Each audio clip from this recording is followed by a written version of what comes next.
This is Austin Keating with BNP Media and the National Provisioner. With me today is Kelsey Reuter, Marketing Manager for Cargill. Hi, Kelsey. Hi, Austin. Nice to be here today with you. Thanks for joining us. You recently announced the Chompery, a new line of butcher quality dog treats. Could you give me a brief introduction to the new line of products?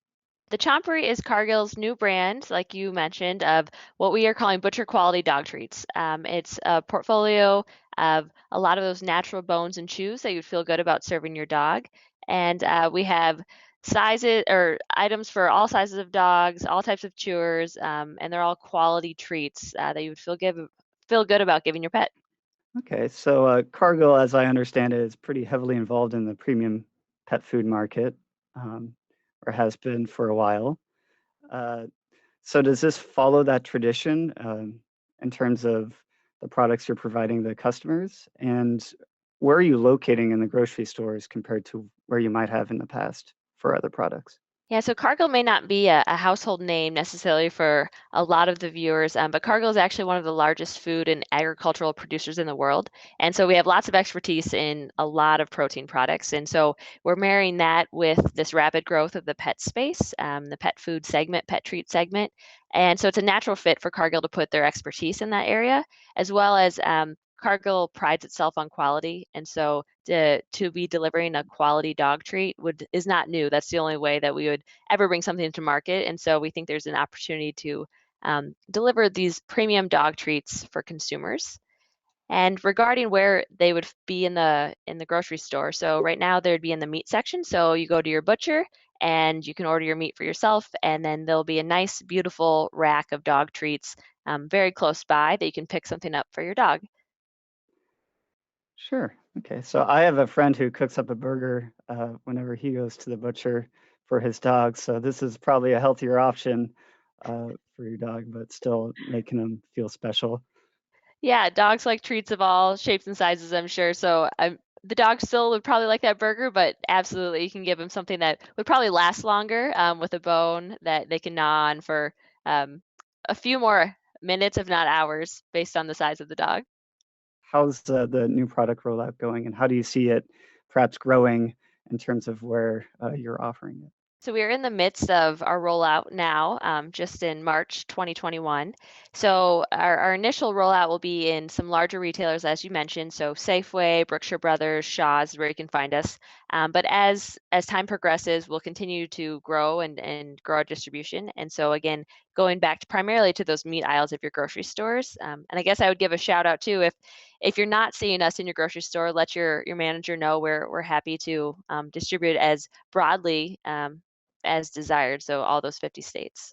Yeah, and how does maybe the shelf life is a little easier to handle on these products compared to maybe human consumable food in the meat market area too? Or how does the shelf life maybe factor for your vendors here? It's great for our vendors, especially as we compare to the fresh meat space. These items, the shelf life is much longer. So we're targeting between a year and 2 years on these things. Now, I will tell you, once you bring it home, it will not last that long once your furry friend sees it.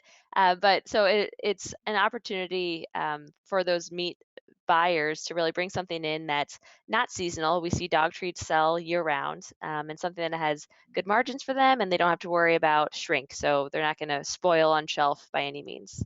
Great, great news. Especially important for testing out a new product or a new space. The quality of the food we give our pets has come into the spotlight in recent years.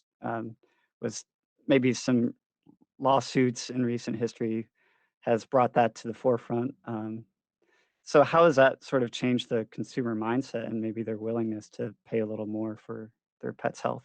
Yeah, there's this analogy that's similar to how we think about human food and how we think about dog food and dog treats. So the spectrum of transparency. So as you think about how you may have shopped over the last 10 years and wanting to know more what's in your product, same thing is for dogs, dog owners, and what they're giving their dogs. So our treats. They fall into these trends that consumers are going after. So single ingredient, meaning there's not a lot of junk in them. That is what it is. All natural.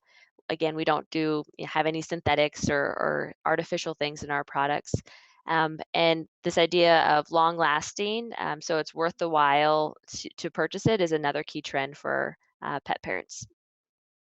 Sure, and could you just go over what each of the products are in this new product lineup just one more time for us? Yeah, so we have a broad assortment of what our products are. So we segment them into three areas. So we have bones. So you might have traditional knee bones or rib bones. They're typically longer lasting for dogs to chew and gnaw on. We also have what we are considered consumables. So you could ingest these items, and they're usually quicker. So the protein bites that use excuse me, beef lungs. We have some additional other items that we call chews. And so when you think about bully sticks, pig ears, we have quite the assortment, again, to meet every dog's need, no matter your size or how much of a chewer they are.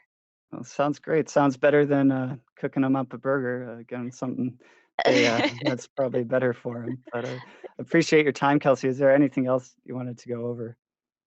No, that's it. Thank you for the time, Austin. I really appreciate it. Alright, thanks for joining me. This has been Austin with the National Provisioner. Take care. Thank you.